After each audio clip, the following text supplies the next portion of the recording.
केंद्र है 8:42 होने वाले हैं। सुनते हैं मराठी में मुख्य समाचार। आकाशवाणी नागपूर, धैर्यशील मेश्राम आपल्याला ठळक बातम्या देत आहे। लोकसभा निवडणुकीत आपल्या पक्षाला 370हून अधिक जागा मिळतील, तसंच राष्ट्रीय लोकशाही आघाडीला 400हून अधिक जागा मिळतील, असा विश्वास भाजपा अध्यक्ष जे.पी. नड्डा यांनी व्यक्त केला आहे। देशातील जनता तुष्टीकरण, विश्लेषबाजी आणि भ्रष्टाचारावर आधारित राजकारणाला नाकारून बलशाली, विकसित आणि स्वावलंबी भारताच्या उभारणीला पाठिंबा देईल, असं ते म्हणाले। भाजपा कार्यकर्ते आणि राष्ट्रीय लोकशाही आघाडीतील घटक पक्षांच्या कठोर मेहनतीबद्दल नड्डा यांनी त्यांची प्रशंसा केली आहे।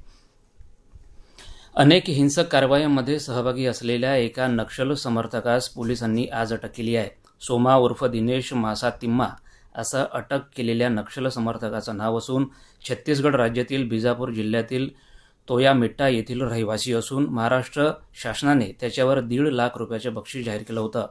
जानेवारी 2022 पासून आतापर्यंत गडचिरोली पोलिसांनी 79 नक्षल्यांना अटक केली आहे। शेतकऱ्यांची फसवणूक टाळण्यासाठी आणि योग्य दर्जाची बियाणं, खतं, कीटकनाशकं यांचा पुरवठा होण्यासाठी राज्यभरात निविष्ठांच्या तपासणीची धडक मोहीम हाती घेण्यात आली आहे। यासाठी राज्यभरात 350 भरारी पथकं कार्यान्वित करण्यात आली असल्याची माहिती त्यांनी दिली। अप्रमाणित नमुन्याप्रकरणी कडक कारवाईचा इशाराही पाटील यांनी व्यक्त केला आहे।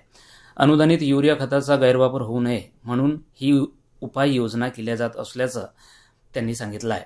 युरिया खताच्या सर्वोच्च 20 खरेदीदारांची तपासणीही केंद्रीय स्तरावर करण्याच्या सूचना देण्यात आल्या आहेत। महाराष्ट्र राज्य माध्यमिक आणि उच्च माध्यमिक शिक्षण मंडळामार्फत घेतली जाणारी 12वीची पुरवणी परीक्षा 16 जुलै ते 8 ऑगस्ट रोजी, तर 10वीची पुरवणी परीक्षा 16 ते 30 जुलै या कालावधीत होणार आहे।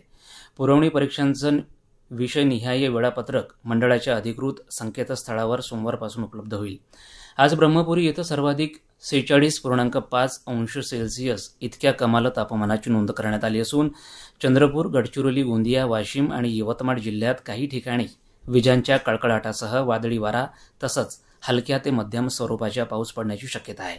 याबरोबरच हे ठळक बातमीपत्र संपलं। नमस्कार।